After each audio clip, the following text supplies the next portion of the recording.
Welcome to McPlum, simple solutions served daily. You start by confirming your Copilot subscription and signing into GitHub so authentication is ready. Next, open Xcode preferences and enable the Copilot extension. This registers the service inside Xcode. Once done, allow any accessibility and network permissions so suggestions can appear inline. Make sure Xcode is restarted after enabling the extension.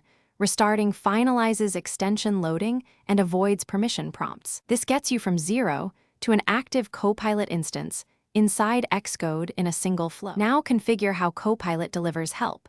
Choose inline suggestions for live code or completion mode for whole line proposals.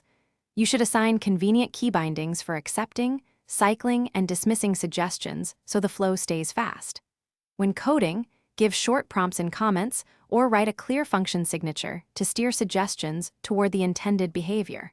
Also set language and file type preferences so Copilot waits the right context. These settings reduce noise and make suggestions useful rather than distracting. Finish by trying Copilot in a small project file. Accept a few suggestions, tweak prompts, and observe generated code quality.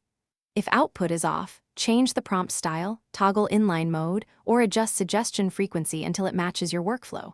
When satisfied, integrate into regular tasks, but remember to review generated code for correctness and style. Troubleshooting tip: if suggestions stop appearing, re-authenticate your GitHub session. Ensure Xcode has network access, restart the app, and inspect extension logs to pinpoint the issue.